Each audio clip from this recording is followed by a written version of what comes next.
Turkiye urged Sweden to take concrete steps to prevent the burning of the Quran after several protests which involved desecration of the holy book in Stockholm and Copenhagen enraged the Muslim world. Lurenn Santos has the details. In a recent phone call, Turkish Foreign Minister Hakan Fidan told his Swedish counterpart Tobias Billström that the desecration of the holy book sacred to the Muslims under the guise of freedom of expression was unacceptable.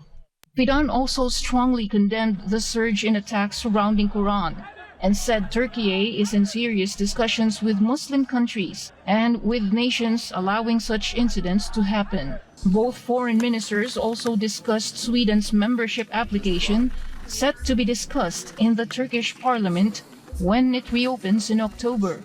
In a recent press conference, Fidan acknowledged the steps taken by Stockholm to address Turkiye's security concerns, but said the Nordic countries still needs to take further steps. To recall, the Turkish foreign minister earlier this month said that the failure of the Swedish authorities to prevent Quran burning protests in their country is raising security concerns and makes the Nordic countries' credentials for NATO membership questionable, as it represents an image of a country that brings problems to the alliance instead of more power. In response to the dilemma, the Swedish government vowed to review whether it could change Sweden's Public Order Act to give police the possibility to stop demonstrations that will threaten security in the Nordic country. Reporting, this has been Lurenn Santos, SMNI News. Meanwhile, in the Middle East, dozens of active reservists in Israel's top special forces unit threatened not to show up for work days after the country's parliament passed the first bill of a controversial judicial overhaul. Trisha Molina has the details.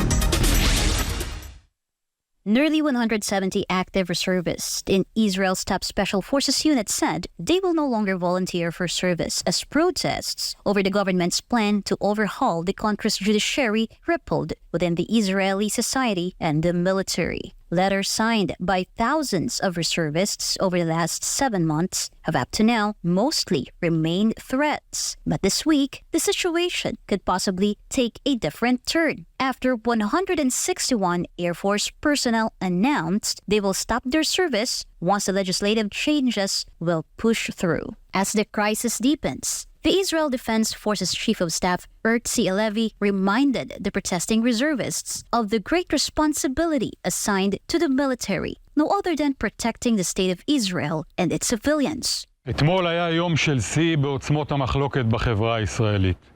בתוך הטלטלה הזו, על צה"ל מוטלת אחריות גדולה להגן על מדינת ישראל ועל אזרחיה.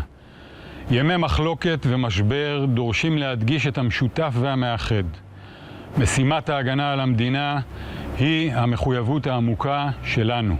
A report by the International Institute for Strategic Studies, or IISS, previously ranked the Israel Defense Forces as the best equipped, best trained, and most capable in the region, while the 2023 Military Strength Ranking, released by Global Firepower, placed Israel among the top 20 nations based on current available firepower. Despite massive protests, the Israeli parliament, known as the Knesset, passed the first bill of the controversial measure last week. Under the so-called reasonableness bill, the measure removes the court's power to veto government decisions based on them being unreasonable, to which opponents argue will severely undermine the country's democracy. The next step of the judicial reform is due to be voted on in the parliament as early as autumn.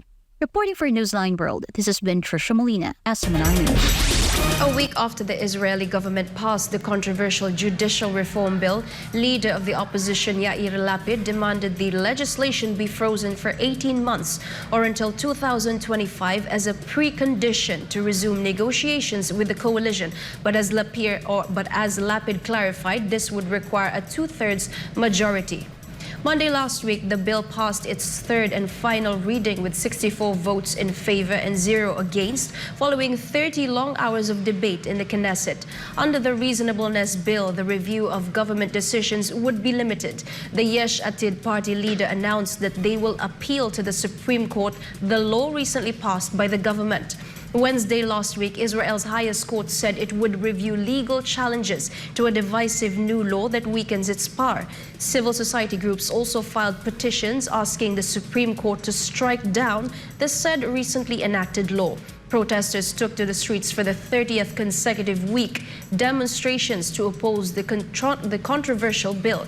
Lapid also slammed the Netanyahu government and said, this is the most serious crisis we have ever faced, and it was not caused by our enemies, but by an extremist and radical government.